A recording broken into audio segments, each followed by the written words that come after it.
Hello guys, how are you?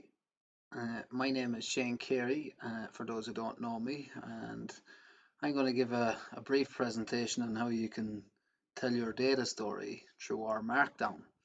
So the idea of our Markdown is that it's what's known as literate programming. So essentially what you want to do is you want to integrate your data analysis and your text and your images and linked data and so on and so forth within one report.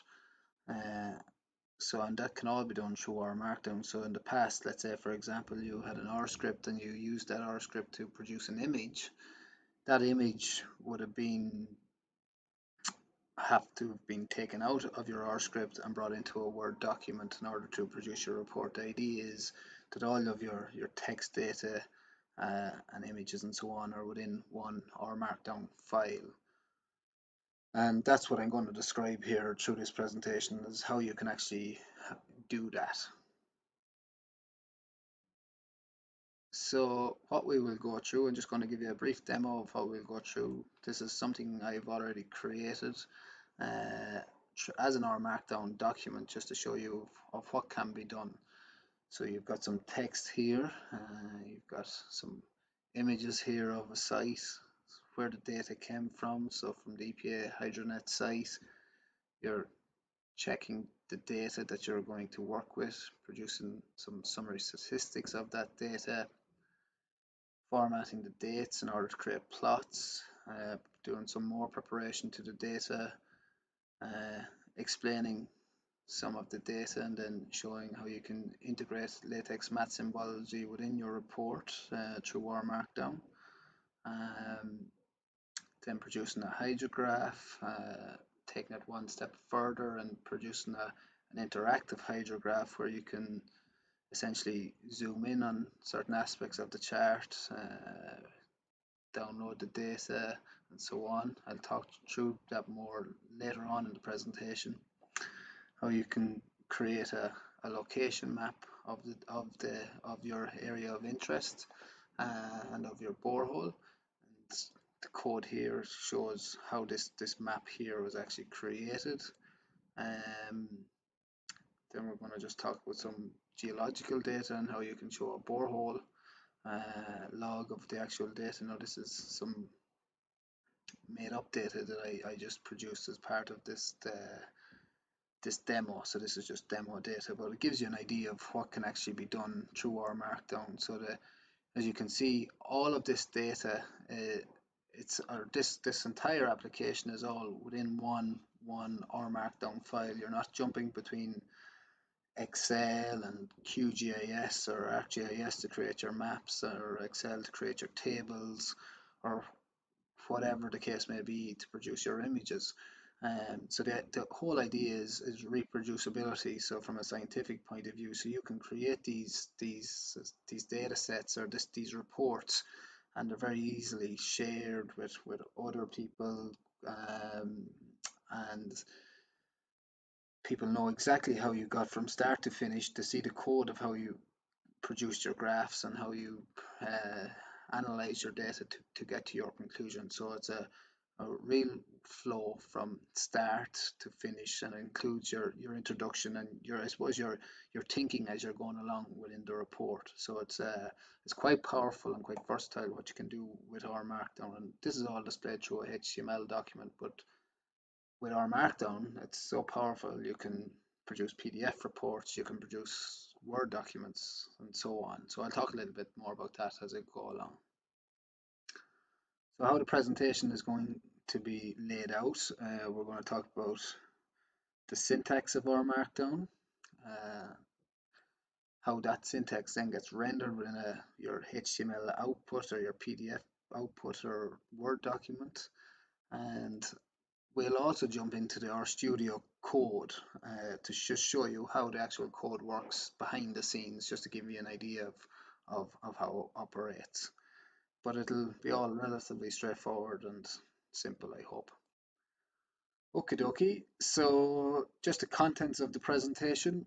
We're going to give a little bit of an introduction to our Markdown, and going to show you how you can work with text, how you can work with images, how you can create some summary statistics of your data, uh, how you can create hydrographs and make those hydrographs interactive, and finally just plotting some of the data on an interactive map which I've shown previously. So without further ado, I'll skip on through and just start off with a brief introduction to our Markdown.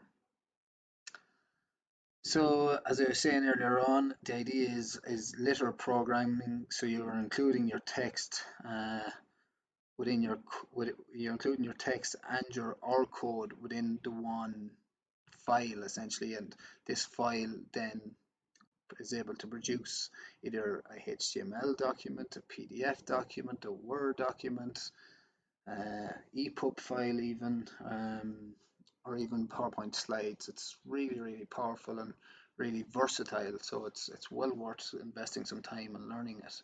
And if you'd like to know more on how our Markdown actually works, there's a great documentation page here which you can learn more, and it'll help you get up and running and get started with actually producing some plots and so on within our Markdown. So some really powerful stuff can be done within it, and as I say, the benefit is that you're not jumping forward and back between different software applications. It's all done within the one software, and the file you produce is easily shared. It could be run on somebody else's machine, or even your end results. So your HTML file can be easily shared with other people, or your PDF report, and they can see exactly your workflow of how you got from start to finish and reach your conclusions, which makes it very much so a reproducible report that can be used anywhere essentially.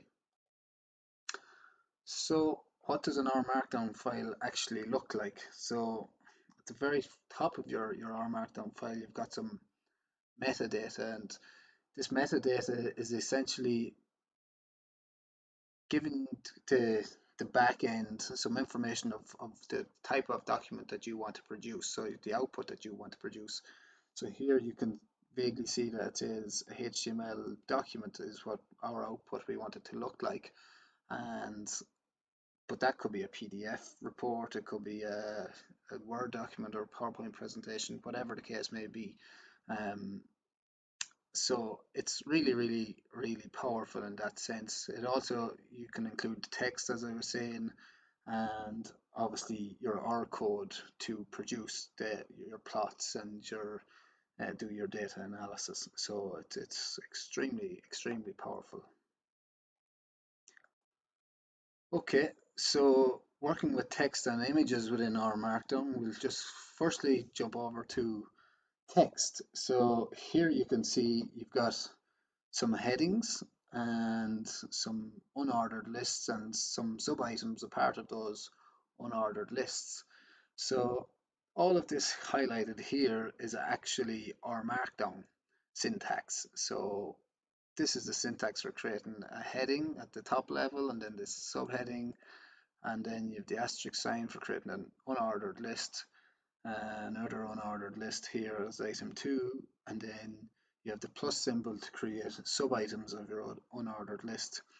So how this actually renders on a HTML page when you knit it, I'm just going to give you an example of how it actually renders, and this is what you get. So you get your first heading, your subheading, an unordered list, another unordered list, and some sub items as part of that unordered list.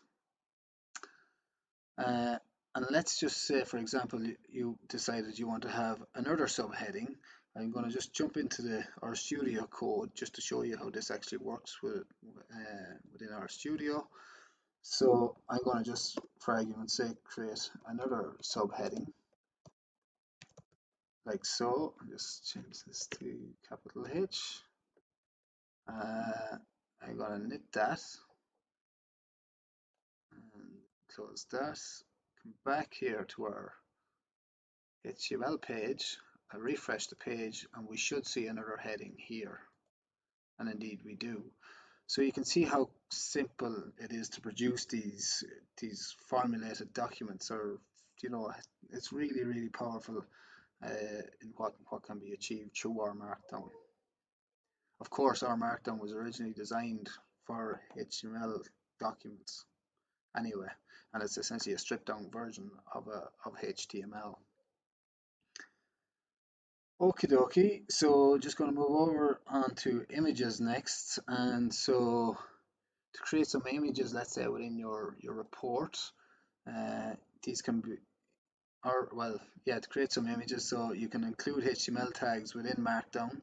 Um, and yeah, so Markdown is essentially stripped down HTML. So it was originally designed for HTML output, as I was saying. So to include some image and text within your document, you can use HTML tags. So here is just a center tag, which aligns text center aligns text within a HTML page. And you can also can do the same for an image, and you can this within these angle brackets here is the markdown that you used in order to render an image on a HTML page.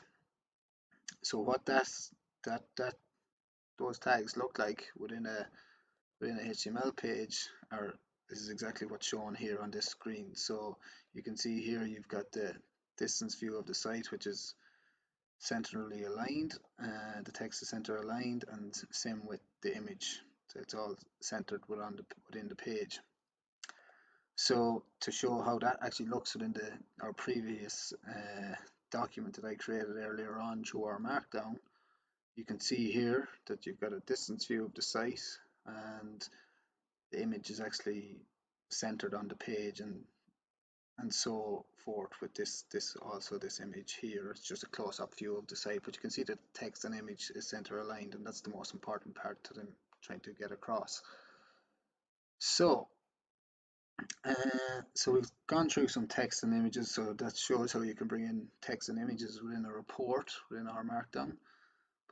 And now essentially what you want to do is create some summary statistics. So you have some data in a CSV file, let's say for example, and you want to start working on that data within your report. So the idea is through normal R code, you create a variable which is a string name pointing towards the location of where your CSV file is saved. And then you feed that data as an argument into your read.csv function. And it's exactly the same code that you would use within R itself, but this now is within a embedded R chunk code, a chunk of code within your R Markdown report. So then you can use cable to basically display that data, pipe it through into to the head function, and you can display that data as tabular data within your report or within your HTML pages, which is what we're focusing on here. So you can see you get the date and the value, and it's just showing the first couple of rows of data within your X or within your CSV file. Leading on from that, then you can create some summary statistics of your data, and with one line of code. So using the summary function and feed in the data, you can get the min, the median, the mean, the max, and the quartile ranges, and even the non-available data that's available to you. So it's really powerful one line of code, and it produces all of these statistics for you. And this is all rendered within a HTML page and can be shown easily within a report. So it means that you don't have to be putting this data into Excel or wherever. You can just do it all within your R Markdown file and produce some really good stuff. So just to explain that table a bit more, let's say we have that table has some of the following attributes, like it has the mean, the max, the min. But let's say we wanted to show the equation of the mean, for example. We can use latex math symbology within our Markdown to actually show the equation of the mean. So this Markdown here produces this formula here. So for that alone, for producing complex equations, our Markdown is really powerful for writing some mathematical equations. So you can imagine trying to do that within Microsoft Word document, for example. Uh, it's really powerful what can be done. So just let's check that out within our own sample document that we've created. Um, where are we? Here we're showing where we're getting the data, so from the EPA HydroNet site, and I should say that you can link to that actual site where the actual data came from. So if I click on this, it takes me to the EPA HydroNet site, so there's no ambiguity as to where that data has actually come from, and what we've actually done to that data when we download it and bring it in to our Markdown file. So we're checking the data, we're producing some summary statistics. I can even show the code of that data. We're formatting the dates. This is all in preparation to create our hydrograph. But it's here is where I want to get to, and this is showing the table data explained. So essentially that latex math symbology that I was showing in the presentation slides, this is it rendered here within our HTML report. So if you can imagine, like, this is a fairly simple formula, but if it was more complex, it's much more easier to write something within our Markdown and using the latex math symbology than it would be in Word, for example. So just going to go back to our presentation, and next I'm going to move on to how you can make hydrographs and make them interactive. So let's say, for example, you wanted to zoom or hover or download data or download the image of interest.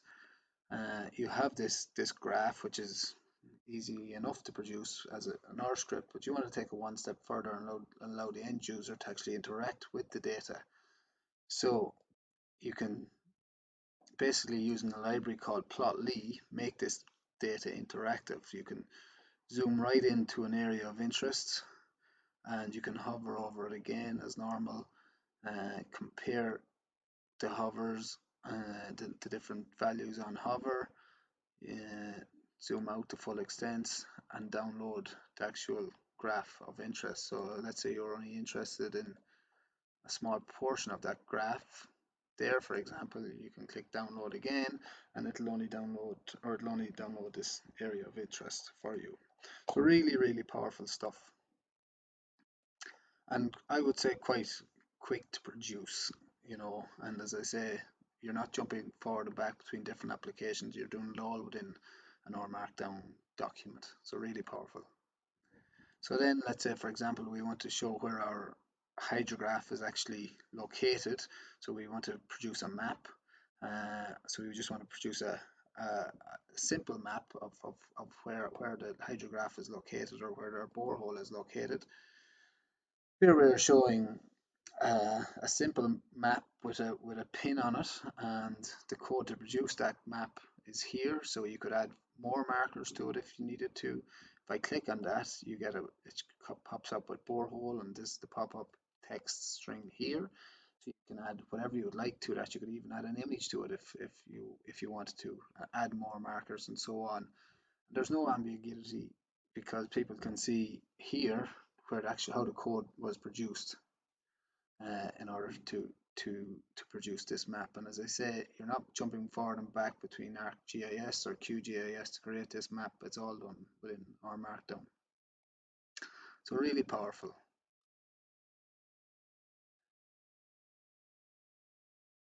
Okay, so finally, I'm just going to talk a little bit about geological data, and let's say you wanted to plot the well log. So I'm going to have a look at the borehole geology. So this is some demo data. This is not real data. I just produced this just to give you an idea of how you can actually produce such plots. So here I'm showing, so it's the layer thickness, the depth, the start and end points of each unit. So it's just to give you an idea of what can be done. So this table, if we plot it up through some simple R code, you get the exact same functionality as you did with the hydrograph. You can hover over the chart and you get your different values for each of the units. So it's quite powerful in terms of what could be done, um, and all embedded within one report, as I say. So some really powerful stuff. And then finally, just to kind of give you a brief overview of the entire process. So just going to jump back over to our report. So you're starting off with what you're going to do. So some text, a kind of a little bit of a brief introduction to what you're going to do and what the hydrograph's going to show. Then you're talking through your site images, uh, where your data is coming from. You're checking the data. You're doing some simple summary statistics. You're preparing your data. You're describing what's within each of the tables, and you're showing some of the mathematical equations associated with those attributes. You're setting up your hydrograph, and then you're making it interactive, producing a location map of where that hydrograph is located or where that borehole is located, and then you're producing a borehole log of the actual data. And then you're just sourcing some of the data sources of where the actual data came from. So it's all within one or markdown file, and I can't emphasize enough how powerful it is, that you can have everything within one file. So if needs be in the future, if you ever need to come back to it, you know exactly what has happened to the data and how you got your end results. So it's yeah, quite powerful, as I say. And finally, that is it. So thanks very much to listening to me for the last 20 minutes harping on about our Markdown. If you have any questions, please get in touch, and my email is on screen there now. Okie dokie, thanks, bye bye.